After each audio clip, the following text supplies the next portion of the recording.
Hello everyone, my name is Kapil Shah and you are watching Quick Market Analysis by Finland Academy। तो इस video में हम देखेंगे कि मार्केट ने इस हफ्ते कैसे परफॉर्म किया हुआ है, नेक्स्ट वीक में मार्केट का क्या रुझान हो सकता है और इसके साथ में the important point is that कि मार्केट में कौन से सेक्टर अभी फ्लेवर में है और विद इन दैट सेक्टर कौन से स्टॉक्स अभी मोमेंटम में है। तो इस स्टॉक को हम रडार में रख सकते हैं for the next week as a key study.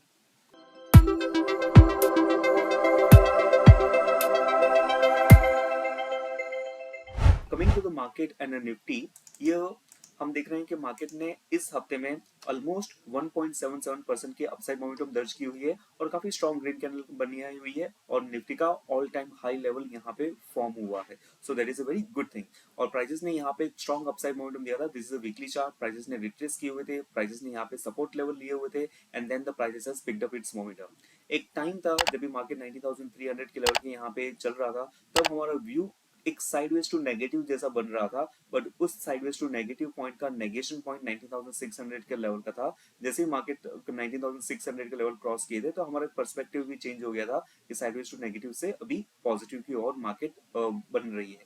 तो 19,600 से लेके मार्केट आज 20,200 की यहाँ पे आ गई है, तो हमें एक पॉजिटिव मोमेंटम यहाँ पे देखने मिल रही है। सो इन शॉर्ट टर्म मार्केट का व्यू तब तक पॉजिटिव रहेगा जब तक मार्केट 19,900 के लेवल के यहाँ पे बनी रहेगी। इस हफ्ते में मंडे के दिन पे हमने थोड़ा सा एक पैनिक सेलिंग प्रेशर देखने मिला था। लार्ज कैप में तो काफी कम इफेक्ट आई थी, लेकिन small cap and mid cap में हमें काफी ज्यादा सेलिंग प्रेशर देखने मिला था, लेकिन इसके बाद में रिकवरी भी अच्छी खासी हो गई। तो यहाँ पे जो उस दिन का जो लो था वो काफी इंपॉर्टेंट रोल प्ले करता है। So that is 19,900 level. और इसके बाद की में भी मैं देखता हूँ तो जो प्रीवियस पीक पॉइंट थे वो भी कहाँ पे 19,900 20,000 यहाँ पे बने हुए थे।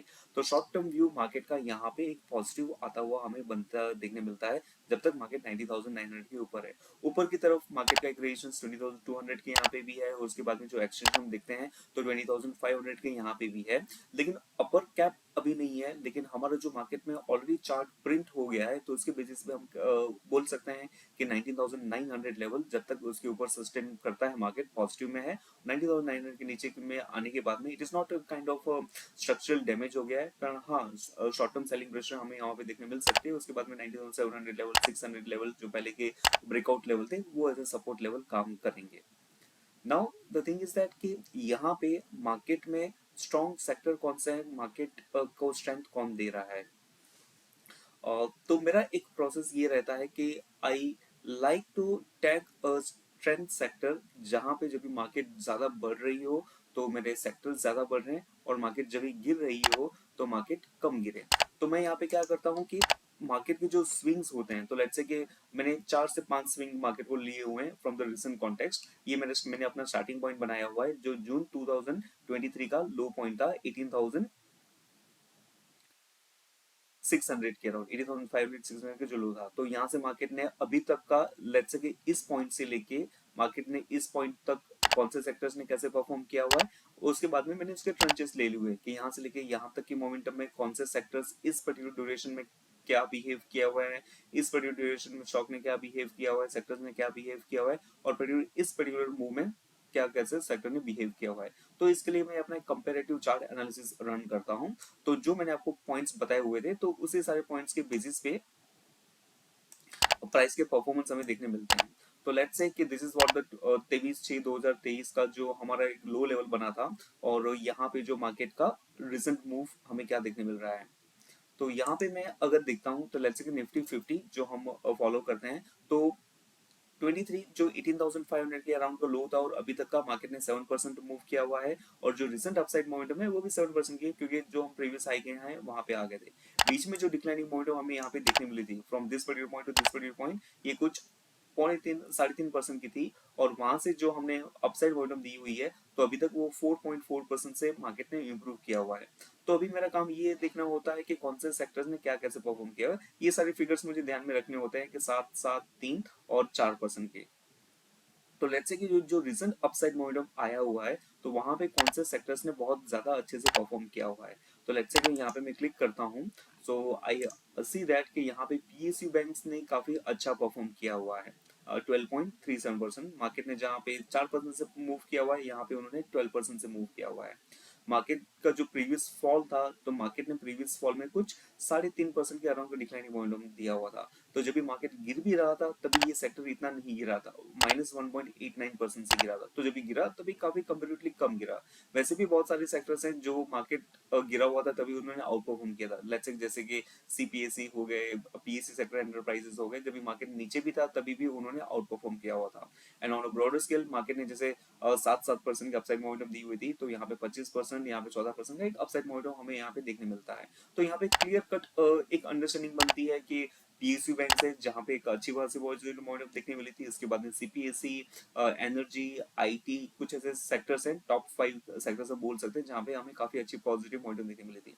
तो as a short term trader जहाँ पे मेरा टाइम होराइजन बहुत ज्यादा नहीं होता है, तो मुझे उसी स्टॉक में पार्ट लेना चाहिए कि जो ऑलरेडी मोमेंटम में हो। सो ये मेरा समीकरण का एक हिस्सा क्लियर कर देता है कि मुझे कहाँ पे फोकस करना चाहिए, कहाँ पे फोकस नहीं करना चाहिए, और कहाँ पे मोमेंटम कम है। तो लेट्स से कि मीडिया स्टॉक सेक्टर्स में इस बार मोमेंटम कम है, अदरवाइज ओवरऑल तो उन्होंने भी अच्छा ही परफॉर्म किया हुआ है। नॉर्मली आप एफएमसीजी स्पेस देखोगे तो एफएमसीजी स्पेस में व्हाट यू विल रियलाइज कि मार्केट 4% से बढ़ा हुआ है, ये स्टॉक आपका ये सेक्टर आपका 2% से बढ़ा हुआ है। मार्केट जब भी 4% से नीचे गिरा था तभी ये सेक्टर आपका 6% से नीचे गिरा था। जब भी मार्केट ऊपर जा रहा है तभी फिर से 7-7% था, तो यहाँ पे 1.68 है, 5.76% है। तो यहाँ पे एक अंडरस्टैंडिंग बनती है कि भाई एफएमसीजी में इतनी मोमेंटम चाल नहीं है, तो उस सेक्टर को मैं ज्यादा एंटरटेन नहीं करूंगा ऑन द लॉन्ग साइड। तो यहाँ पे आपको एक चुनाव बन जाता है कि कौन से सेक्टर्स पे आपको फोकस करना चाहिए, कौन से सेक्टर्स पे आपको फोकस नहीं करना चाहिए। तो उसके बेसिस में एक पीएसयू बैंक्स में कह सकता हूँ, प्राइवेट पब्लिक कंपनीज में बोल सकता हूँ, आईटी स्टॉक्स है उनको मैं देख सकता हूँ कि this are the things which has moved quite well. Now बात आती है कि पीएसयू बैंक्स। तो पीएसयू बैंक्स में कुछ एक ऐसे स्टॉक्स होते हैं, तो स्टॉक का भी हमें परफॉर्मेंस देखना चाहिए, क्योंकि पीएसयू बैंक्स चल रही दैट डजंट मीन दैट कि हर एक स्टॉक आपका चल रहा है। कोई स्टॉक काफी अच्छा कर रहे होंगे, कोई स्टॉक अंडर परफॉर्म कर रहे होंगे। तो इसके बाद में मैं कंपैरेटिव चार्ट एनालिसिस यहाँ पे करता हूँ स्टॉक स्पेसिफिक। तो लेट्स से कि और मैं यहाँ पे रिसेंट मूव को ही देख रहा हूँ। जो हमारा रिसेंट लो था 90,250 के यहाँ पे जो बना था वो 31 अगस्त को बना था, और ये आज की तारीख, आज के फ्राइडे के 15 सितंबर की। तो यहाँ पे मैंने पीएसयू बैंक के सेक्टर्स यहाँ पे लिए हुए हैं। तो पीएसयू बैंक जो एफएनओ में कैटेगरी में काम करते हैं, तो मैंने बेसिकली मैं अपना कंपाइलेशन कैसे करता हूँ कि जब भी कोई हर एक सेक्टर का एक मेरा बन जाता है मार्केट वॉच कि लेट्स से एफएनओ स्टॉक में ऑटो, एफएनओ स्टॉक में सीमेंट। तो जैसे ही मुझे कुछ सेक्टर स्पेसिफिक अंडरस्टैंडिंग देखने मिलती है कि हाँ यहाँ पे कुछ इंप्रूवमेंट है, तो तुरंत से मैं वही पैक को ओपन करके देख लेता हूँ कि कहाँ पे क्या ट्रैक्शन है। तो उसके बेसिस पे मैंने एक हर एक सेक्टर का प्रोफाइलिंग यहाँ पे किया हुआ है। और लेट्स से पीएसयू बैंक सभी मोमेंटम है, और मैंने एक डेट कंपेयर के 31 अगस्त से लेके आज तक कौन से स्टॉक प्राइस ने कैसे बिहेव किया हुआ है। लेट्स से कि ये जो हमने डेट ली हुई है 31 अगस्त की, तो वो एक मेरा न्यूट्रलाइज पॉइंट हो जाता है। लेट्स से 100 का बेस, तो यहाँ पे निफ्टी 104.4 बता रहा है, सो इट मींस दैट कि निफ्टी 4% से चला हुआ है। पीएनबी 117 बता रहा है, तो इट मींस दैट कि इस पॉइंट से लेके अभी तक पीएनबी 17% से चला हुआ है। तो यहाँ पे मैं देख सकता हूँ कि PNB, Canara bank, bank of Baroda काफी अच्छा परफॉर्म किया हुआ है, जबकि एसबीआई ने भी परफॉर्म अच्छा किया हुआ है, लेकिन जो उसके पीयर्स थे उससे अंडर परफॉर्म कंपेरेटिवली किया हुआ है। तो मुझे पता चलता है कि हाँ ये सेक्टर मोमेंटम है, ये सेक्टर में कौन से स्टॉक्स मूव कर रहे हैं, कौन से स्टॉक्स मूव नहीं कर रहे हैं। तो ये एक चीज आ जाती है। तो इसके बाद में मैं चार्ट का टेक्निकल्स पे आता हूँ। नॉर्मली क्या होता है कि we just open a chart, कि डेली चार्ट ओपन कर लिया और वहां पे हमने trend line, horizontal line, moving average सब देख लिया, और उसके बेसिस पे हमें ट्रेड करते हैं। लेकिन ये काफी एक लिमिटेड हिस्सा है मार्केट का, सिर्फ और सिर्फ टेक्निकल चार्ट को ही हम देखते हैं, then we miss out the underlying the things, कि जो चार्ट के पीछे क्या वर्किंग कर रहा है, कहाँ पे क्या स्ट्रेंथ है, कहाँ पे स्ट्रेंथ नहीं है, वो हम नहीं समझ सकते हैं। But with this process we can understand this thing. हो सकता है कि ये चार्ट की अवेलेबिलिटी ना हो आपके पास, so stay tune to this videos and फिलन एकेडमी। तो यहाँ पे आपको ये रेगुलरली जो हम ब्रीफ करते हैं एवरी वीक, तो यू गेट एन अपडेटेड, हाँ ये पर्टिकुलर सेक्टर्स मूव कर रहे हैं नहीं कर रहे हैं, तो आप एक ब्रॉडर हिस्ट्री आपके नेक्स्ट वीक के लिए एक एज एन होमवर्क आपको काम आ जाती है। तो यहाँ पे मार्केट का व्यू क्या बनता है, तो 19,900 के ऊपर पॉजिटिव में है। और मार्केट में कौन से सेक्टर्स चल रहे हैं, तो हमने पीएसयू बैंक्स देखे, आईटी स्टॉक्स देखे हुए हैं। कौन से स्टॉक नहीं चल रहे हैं, तो एफएमसीजी स्टॉक्स सेक्टर्स अभी नहीं चल रहे हैं। With in the PSU banks कौन से स्टॉक्स चल रहे हैं, तो यहाँ पे मुझे उनका परफॉर्मेंस देखने मिल जाता है। अभी मैं आता हूँ उसके टेक्निकल्स पे। कैनरा बैंक का यहाँ पे मैं चार्ट देखता हूँ, so as a swing and positional trader मेरी जर्नी चालू होती है मंथली चार्ट से। तो this is what my monthly chart. तो मंथली चार्ट में यहाँ पे मैं देखता हूँ कि स्टॉक प्राइस में बहुत ही बड़ा करेक्शन आया था, लेकिन वो बड़े करेक्शन के बाद में बहुत अच्छी खासी मोमेंटम भी आ रही है। स्टॉक जहाँ पे 100 रुपए के नीचे ट्रेड कर रहा था, आज 350 लेवल के ऊपर ट्रेड कर रहा है। लेकिन यहाँ पे डेवलपमेंट ये है कि जो मेरे 2010 की जो फॉलिंग ट्रेंड लाइन थी, सो ऑलमोस्ट 10-12 साल की trend line, falling trend line के यहाँ पे ब्रेकआउट होते हुए देखने मिल रहा है। काफी बार ऐसा होता है कि आपको ब्रेकआउट होता है और उसके बाद में रीटेस्ट भी होता है। तो प्राइजेस ने यहाँ पे ब्रेकआउट किया, थोड़ा सा रीटेस्ट किया, और जो पहले के जो हर्डल लेवल से 6-8 महीनों के, वहां पे भी इस पर्टिकुलर महीने में अब तक हमें क्रॉस होते हुए देखने मिल रहे हैं, जो एक पॉजिटिव डेवलपमेंट है। तो ये आपको डिफाइन कर देता है कि आपका ब्रॉडर स्ट्रक्चर काफी पॉजिटिव में यहाँ पे बना हुआ है। So that is one very good thing. लेकिन मंथली चार्ट पे ये एक डेवलपमेंट हुआ है, तो इसके बेसिस पे मैं डेली चार्ट पे ट्रेड कर लूं कल मंडे मॉर्निंग को, वैसा नहीं हो सकता। We have to negotiate with the stock के कौन से लेवल्स ट्रेडिंग के लिए आइडियल रहेंगे। लेकिन ये इसने इंडिकेट किया हुआ है कि स्टॉक का स्ट्रक्चर काफी अच्छा हो गया है, तो मैं यहाँ पे शॉर्ट पे ज्यादा फोकस नहीं करूंगा, मैं तो नहीं करूंगा। And on the lower side जब ये स्टॉक सपोर्ट लेवल पे आता है, तो मुझे कॉन्फिडेंस रहता है कि मार्केट का ये सेक्टर अभी फ्लेवर में है, इसके हायर टाइम फ्रेम पे ये एक मेजर डेवलपमेंट रही है। तो इस तरीके से हमारा फ्लो वन बाय वन रहना चाहिए। Then we are coming to the weekly chart. Weekly chart में भी मैं देख रहा हूँ एक राइजिंग चैनल यहाँ पे बनी हुई थी, प्राइजेस ने यहाँ पे कंसोलिडेट किया हुआ था, यहाँ पे मुझे ब्रेकआउट देखने मिला हुआ है। So that is an good development. कोई भी ब्रेकआउट आपके वीकेंड पे होता है, so that is more reliable one, क्योंकि यहाँ पे आपकी वीकली चार्ट की कैंडल कंप्लीट हो चुकी है। So on completion we see that के प्राइसेस ने कंफर्टेबली इसके रेजिस्टेंस के ऊपर ट्रेड कर रहा है। डेली चार्ट में मैं आता हूँ, तो पिछले 3-4 दिनों से काफी अच्छी खासी जिगजैग मोमेंटम देखने मिल रही है। पिछले 2 दिनों से स्टॉक थोड़ा सा थका हुआ है, बट ओवरऑल स्ट्रक्चर इसका स्टॉक का काफी अच्छा है। तो now I need to define my trading levels. मैं यहाँ पे ट्रेड लेवल्स कहाँ पे कैसे बिठाऊं। तो मैं यहाँ पे तो मुझे कुछ खास नहीं दिखने मिल रहा है, तो I am looking at the intraday chart. Normally मैं 90 मिनट्स का चार्ट प्रेफर करता हूँ। तो मंडे के दिन में आइदर ये स्टॉक प्राइस ऊपर जाना चाहिए या नीचे आना चाहिए। तो two things are very much obvious. मैं यहाँ पे क्या करता हूँ कि ये जो मेरा लेवल है, so that is what my positive level कि 361, जब तक ये इसके 2 दिन का जो लो है वो प्रोटेक्ट रहता है तो ठीक है।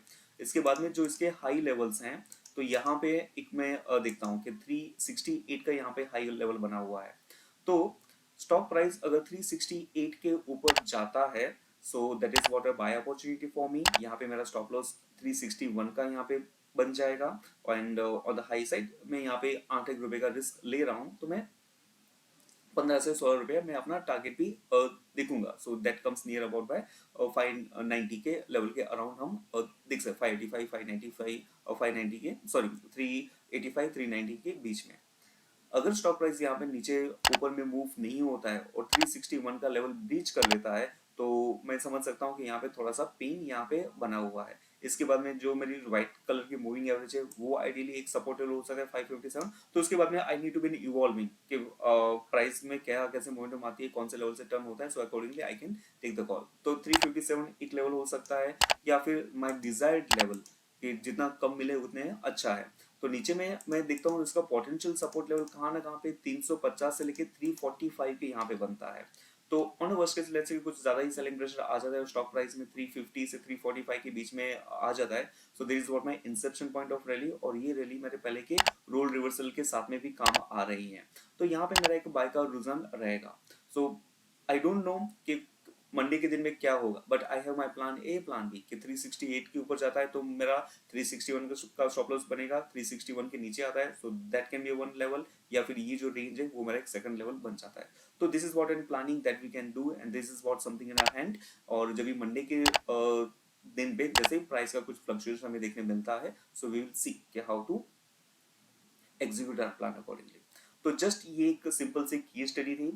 यहाँ पे कोई भी टिप्स एंड एडवाइजरी का मोटिव नहीं रहा हुआ है, but just to get into the flow कि सबसे पहले this is what we call as an top down approach, और let's say vertical approach and horizontal approach. Vertical approach हमने देखा कि मार्केट, सेक्टर एंड स्टॉक, और this is what my vertical approach. बाद में मल्टीपल टाइम फ्रेम, या फिर इसको मैं हॉरिजॉन्टल अप्रोच बोल सकता हूँ कि मैंने हाई टाइम फ्रेम को देखा, लोअर टाइम फ्रेम को देखा, और उसके बाद में मैं अपना ट्रेड प्लान करता हूँ। तो यहाँ पे एक ब्रॉडर पर्सपेक्टिव में ट्रेड बन जाता है। ये सब करने के बाद में क्या मेरा ट्रेड सही ही जाएगा, not sure, but I know my limit कि मुझे स्टॉप लॉस कहाँ पे रखना है और कैसे क्या एग्जीक्यूट करना है. So this is what the plan for me for the Monday on the Canara bank. वैसे ही इस वीडियोस में हम कुछ ना कुछ केस स्टडीज, एक थॉट देने की प्लानिंग रहती है, ना ही कि टिप्स एंड एडवाइस. तो stay tune and see you in to the next week. Thank you so much.